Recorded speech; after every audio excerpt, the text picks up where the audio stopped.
For the people who are relatively new to astrology, can you tell us what can astrology reveal about ourselves and our lives? And also, what can it not reveal? We're always co-creating with the universe. So that is the one thing that I think, well, let me back up. Astrology can reveal, if you look at your birth chart, really your factory settings, your cosmic blueprint.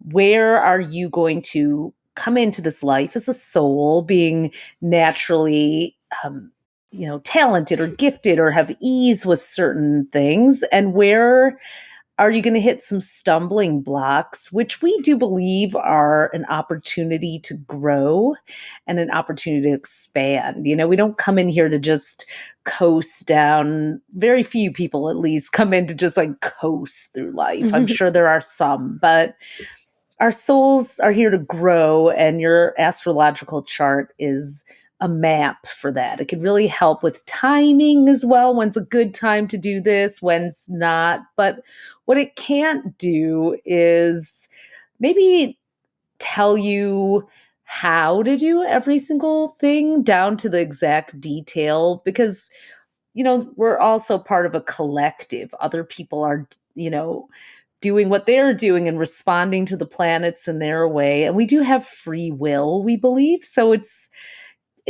how you choose to greet your birth chart and how you choose to greet life is really also up to you.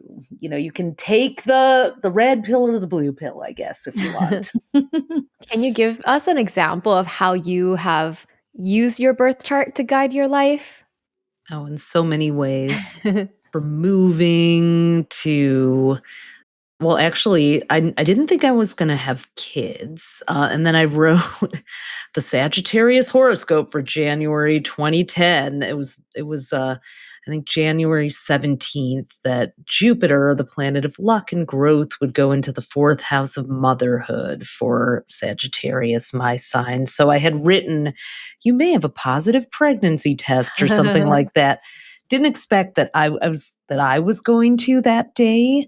So, like, to the day. To the day. It doesn't always happen that way, but I was like, "Oh, right. These apply to me too." But yeah, like major cycles. Sometimes we like to look back too, because with astrology you can guess at how the future might be. It's like knowing the weather forecast, atmospheric conditions. But if you look back at a key date in your life and say, I wonder what was going on in the stars on that day, I have never not seen something that made total sense also. And we do use like eclipses and retrogrades as moments to kind of not be afraid of it all, but like making sudden moves during an eclipse. So eclipses come twice a year most years, and they arrive in pairs 2 weeks apart. There's eclipse season. So, like Opie said, we have about 4 of them every year, sometimes 6. But those 2-week windows are not the best for like starting anything new or doing anything unexpected. Sometimes you're forced to do something new. But a couple years ago, on an eclipse, I had trees cut down in my backyard, and I knew it was a bad idea. And then it cascaded into having to do all these other things I mean, that's just a mild example, but like not taking my own advice, Oh, that's hilarious. Yeah. So you're saying like don't plan important things between eclipses. Try to avoid, if you can avoid having to do something that's gonna maybe have a questionable result. I wouldn't recommend doing it during eclipse season. That's a big one for us. Yeah. Yeah. I have a random question that came up. So say you have friends who are not into astrology. Do you give advice like, oh, like they picked a wedding date on a really bad time? You're like, ugh, like, do you choose say something or do you just hold your tongue? Well, somewhere in the middle, it depends, because I mean, if they really don't want to know, Yeah, sometimes you don't want to be the bearer of bad news. right. You don't want to be like, oh, she told me not to get married on Venus retrograde and I did it anyway and I got divorced and she hexed me. Yeah, you don't want to be the bad news messenger. Right. So how do you handle that? I would say, hey, Venus is going to be retrograde. And what we recommend for people is that you renew your vows a year later, or really maybe get your, certificate, your marriage license signed a couple weeks earlier if you want to pay attention to astrology.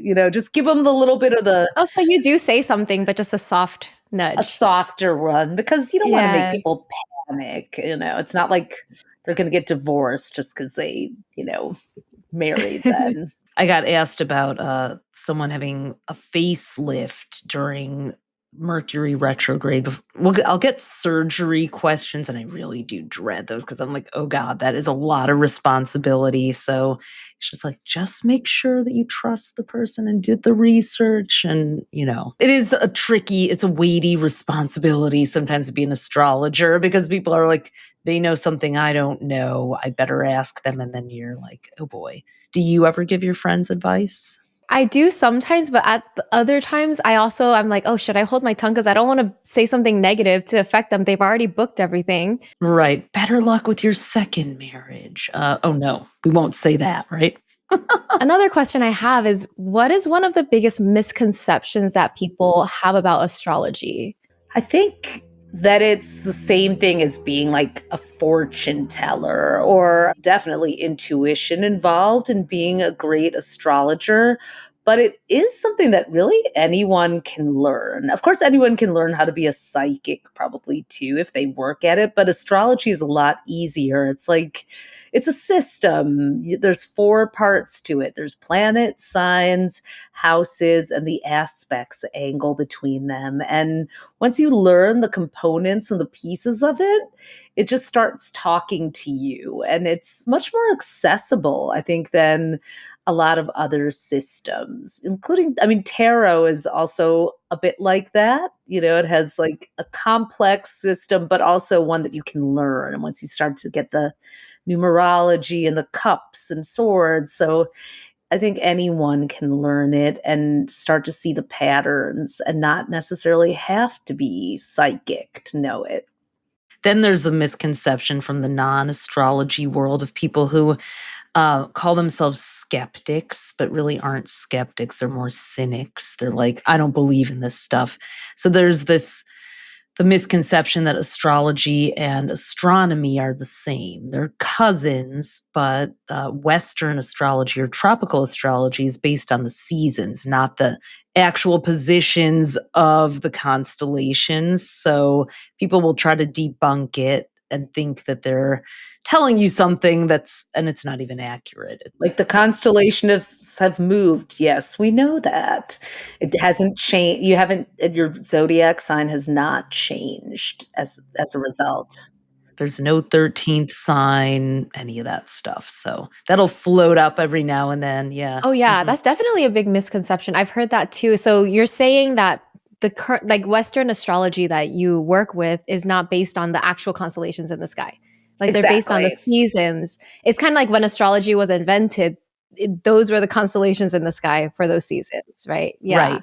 When the Greeks took over, they named the signs after the constellations, but what we're really doing with astrology is looking up at where the planets are overhead in relation to where we are at that moment on this planet. So it's a relationship between this planet and the planets as we would measure them from where we are on Earth. So not, like we are in this constellation now. So we won't get too technical with that, but we've written articles about it and been on shows, and even NASA stopped. They used to publish something trying to debunk astrology every year, and even they stopped. They finally listened to some astrologers like, stop doing that because you're wrong. Do your research too. So yeah. I see. Okay, so I want to ask you about your new book, The Astrology Advantage, because it introduces this whole new system called the IAM system. So, what inspired you to create this system and write this book? As people started to get really interested in astrology, and I think the apps like CoStar and everything really whetted people's appetites, for it. You could now have your chart at your fingertips and your friends' charts. So they're kind of a group of people that wanted to learn everything about astrology and how to read charts. And then there was a cosmically curious group that's like, I want to tap into the full power of my chart, but I just cannot remember all of this information. I can't retain it. Even when I have it in my phone, it doesn't make sense. So we used one of astrology's shortcuts called the chart dominance. And we took 13 parts of the chart, all the planets, the sun, the moon, the rising, and the lunar nodes, the north and south nodes, and kind of distilled that into what you had the most of or the percentages of, whether they were mostly cardinal signs, that's Aries, Cancer, Libra, and Capricorn, and we called those the innovators. Authorities, which is the A in IAM, Taurus, Leo, Scorpio, and Aquarius, and then mavens, who are people of planets mostly in the mutable signs, Gemini, Virgo, Sagittarius, and Pisces. So if you're an innovator, you're going to have the qualities of the signs that start every season. You're going to be pioneering and trailblazing and that kind of thing. And if you're an authority, you're going to be more structured because you're going to have mostly fixed signs, which are very orderly. And if you're a maven, you're going to be one of the communicators and connectors, and you're going to have, because mostly you have those types of signs in your chart. So it gives people just one thing to remember, and it's more of a personality, psychological, behavioral thing that we're used to learning about ourselves. And then we can just take that and apply it to any area of people's lives, which we do in the book.